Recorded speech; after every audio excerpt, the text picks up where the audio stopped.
Queridas hermanas y hermanos, cuando hago las peregrinaciones a Jerusalén con los grupos que me acompañan, trato de que tengan la mejor experiencia.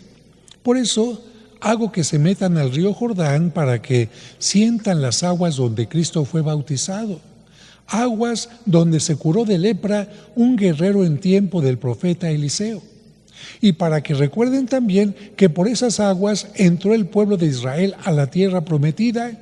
Y aprovecho para que estando dentro de esas aguas, claro, en una forma muy segura y sin ningún peligro, los peregrinos renueven su bautismo. También los hago entrar a la gruta donde nació nuestro Señor Jesucristo, o entrar al lugar donde fue colocado su cuerpo después de su crucifixión y donde resucitó. Los subo a una barca para que sientan la tranquilidad del lago de Galilea, ¿verdad, Antonio? Tú te has subido en este lago, ¿verdad?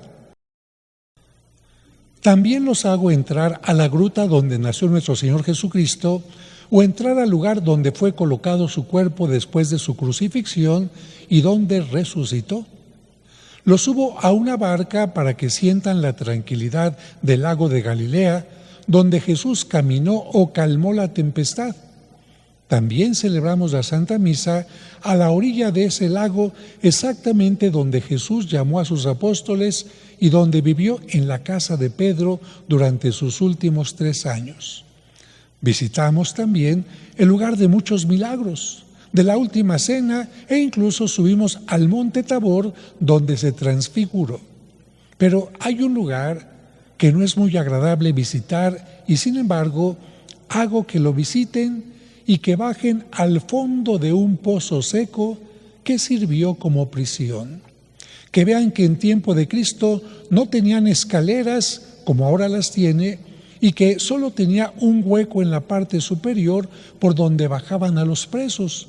Sí, imagínense un pozo, una cisterna vacía con un agujero únicamente en la parte superior por donde bajaban a los presos, donde no tenían forma de escapar. No tenían ahí ninguna entrada de luz más que la que entraba por el agujero. Evidentemente que tampoco tenían baño. Y lo peor de todo es que en ocasiones, al descolgar al preso para castigarlo durante un tiempo, no dejaban que sus pies tocaran el piso y quedaba colgado de los hombros, propiciándole un gran dolor. Para los peregrinos, esa experiencia les hace comprender mejor el sufrimiento de Cristo en su pasión y también la suerte de algunos profetas. En tiempo de los profetas y de Cristo, era común que la prisión estuviera cerca o en el palacio de los gobernantes, y que fuera un pozo más o menos seco en el que se hiciera descender mediante cuerdas a los prisioneros. En la casa de Caifás, donde Cristo fue juzgado, él fue amarrado de los hombros para poderlo bajar antes de ser llevado ante Pilato. De hecho, esta piedra que está aquí junto al altar es una reliquia, porque fue traída desde Jerusalén, exactamente del lugar de la prisión donde Cristo puso sus pies, de ese lugar donde está ese pozo. Ese pozo a veces estaba lleno de lodo por el agua que a veces le lanzaban desde arriba a los presos, o terriblemente por los propios orines que al mezclarse con la tierra producían un lodo nauseabundo. La primera lectura de hoy nos habla precisamente de cómo el profeta sufre la violencia por ser fiel al mandato de Dios, por afrontar a los ricos y denunciar la división provocada por el pecado. Qué terrible lo que nos ha dicho la lectura. Bajaron al profeta a un pozo lleno de lodo y parecía que ahí iba a morir si no fuera porque alguien intercedió por él. Y claro, para hacer referencia a esa lectura y para hacer referencia a que muchas veces a nosotros nos toca sufrir por hablar de la verdad, por denunciar el bien, por buscar un nuevo camino, hay gente que nos da la espalda, hay gente que nos humilla o incluso hay personas que pierden la vida, como tantos reporteros en México que por denunciar la verdad les han quitado la vida. Y precisamente para que nos sintamos unidos a los profetas y a Cristo, ¿qué es lo que cantamos en el Salmo de hoy? Me has sacado tú del pozo, del fango cenagoso. Siempre la primera lectura tiene que ver algo con el Salmo que nosotros cantamos. Es cierto, parte de la vida de Cristo y de los profetas implicó el sufrimiento, pero no siempre fue así.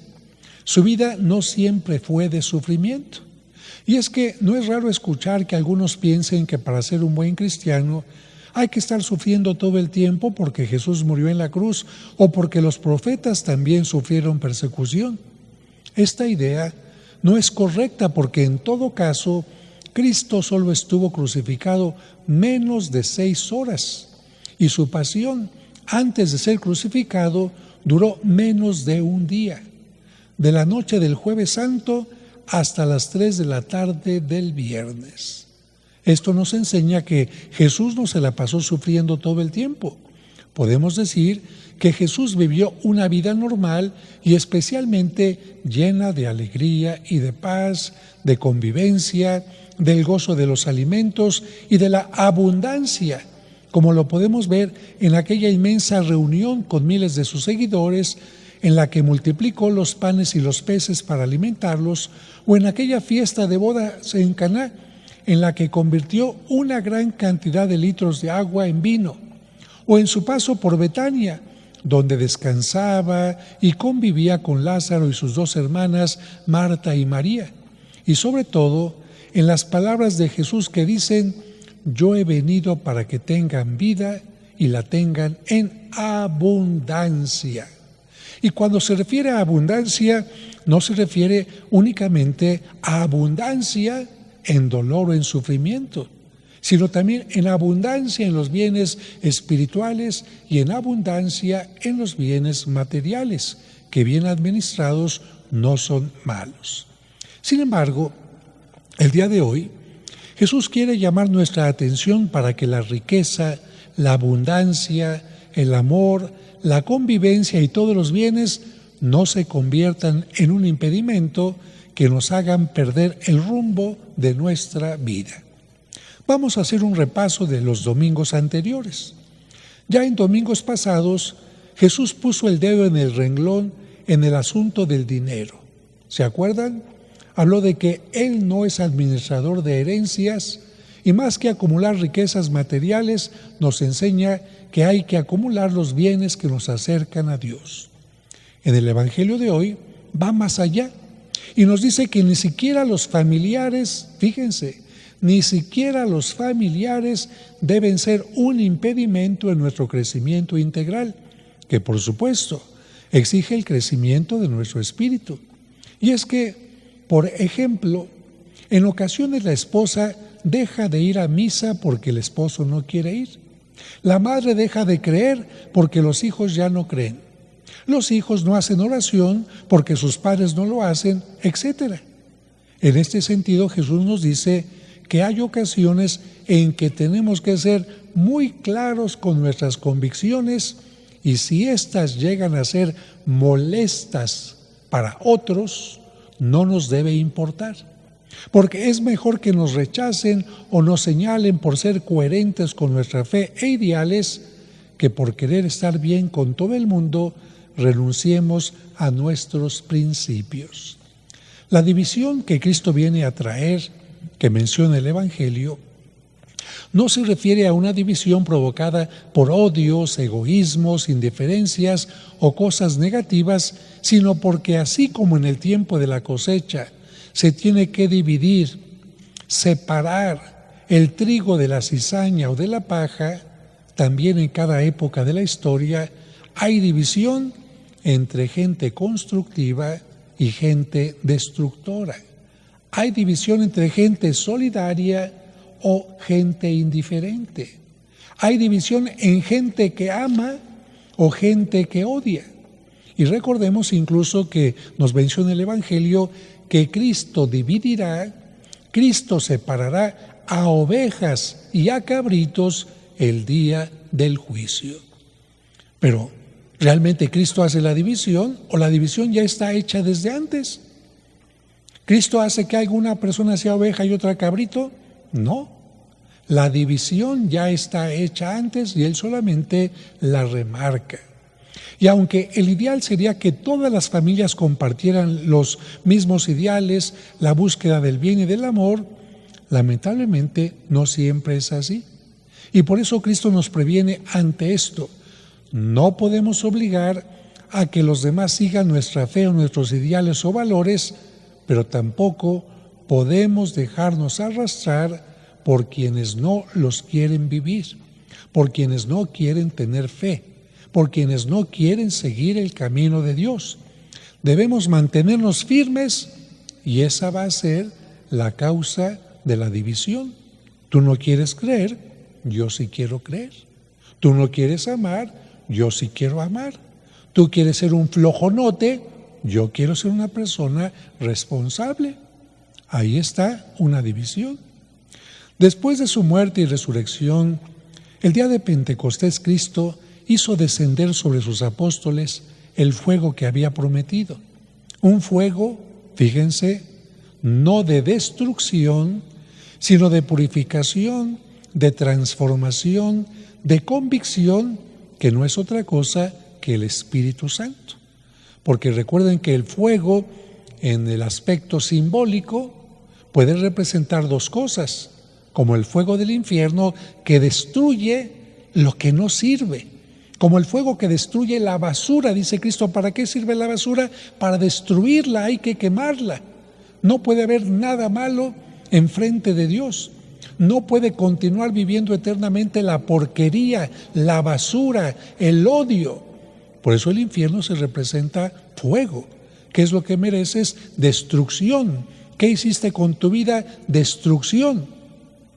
En cambio, hay un fuego que purifica, un fuego que transforma, como el fuego del horno donde mete uno huevito, harina, mantequilla, naranja rallada, etc.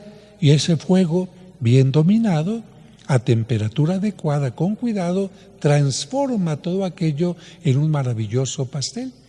Por eso las ánimas del purgatorio se representan en medio de un fuego, pero que no les ocasiona dolor, de un fuego que no les destruye, sino de un fuego que les va transformando para ser cada vez mejores, para dejar atrás todo aquel pecado del que no se arrepintieron en vida, etcétera, para llegar a la presencia de Dios.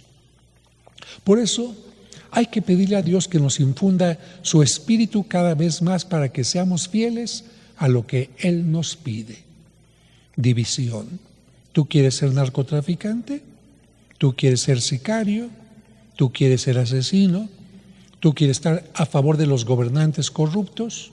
¿Tú quieres estar a favor de un país que se va destruyendo? ¿Quieres estar a favor de las personas que piden derecho de piso?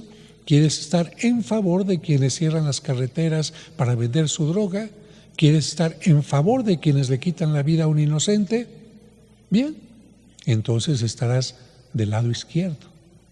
O bien, quieres ser una persona que sigue los principios y los ideales de Cristo, estarás entonces a su derecha. Y unos vivirán eternamente la alegría y otros eternamente la destrucción.